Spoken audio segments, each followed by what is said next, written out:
And hello, movie fans, and welcome back to another episode of the Zone TV Movie Entertainment with me, your host Jonathan. Once again, bringing you my thoughts and movie review for the brand new movie, the brand new Josh Hartnett movie, Fight or Flight.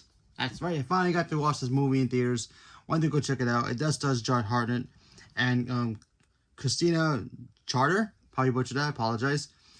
So, what the heck is this movie about? Well, you have Josh. He's like this washed up, broken down, trying to hide, trying to disappear. I guess ex-spy or CIA agent. And he's off the grid. He's hiding. Then you have Katie Sackhoff, who's also in this movie as well. She's fantastic. I love her. She's in this movie. She comes in. She goes, "Hey, listen, I have a situation. I got this problem. There's this some kind of, terrorist agent that we're looking for. We don't know who it is. We don't know if it's a man or a female. They just go by we just call it by the ghost. And this person is about to charter a plane and fly to San Francisco. We need you to go to this plane, find out who this person is, protect them at all costs, because a lot of different agencies and, hitmen and, all those kinds of people are after this person. We still don't know who it is, but we need you to find out who that person is and protect them." And then you have Josh, his character, literally goes into this plane and he becomes the target of pretty much every assassin that you can think of on this plane, and they go after him to try to take him out so they can go after this anonymous person that everybody's looking for. Okay. So that's basically the gist of this movie, of the plot of what this movie is. When I first saw the trailer, I'm like, oh wow, so it's basically Bullet Train on a plane. So I'm like, okay. And I thought this movie was a lot of fun. This movie had some of the most brutal fight scenes I have ever seen in a small confinement space I have ever seen since like maybe Bullet Train. And I thought Josh Hartnett, I probably butchered his name again, I apologize. He was fantastic. I loved him. There was a moment I'm like, who is this actor? Because he had blonde hair. So I'm like, oh, it is him. I didn't really recognize him. He was great. There's a Christina Charter, probably butchered her name again, I'm sorry. She plays a flight attendant. She ends up helping him out.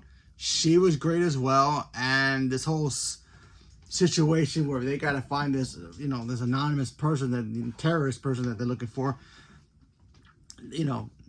that all really worked really well. I thought that stuff was really fun. The kills were great. The characters who were on board to be the kills were great. There's a scene in here that has to do with a chainsaw. I'm not gonna go into details about it. All I'm going to say is like, wow, I haven't seen a fun chainsaw massacre kind of a thing since Chainsaw Massacre. So it was good to see that. So that was pretty cool. Also, there's like these two side characters. Because normally when you have two side characters, they're like the funny people.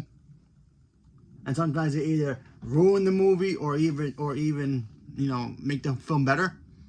And I thought that they made the film a little bit more better because their banter with each other was a lot of fun. And they were the two pilots.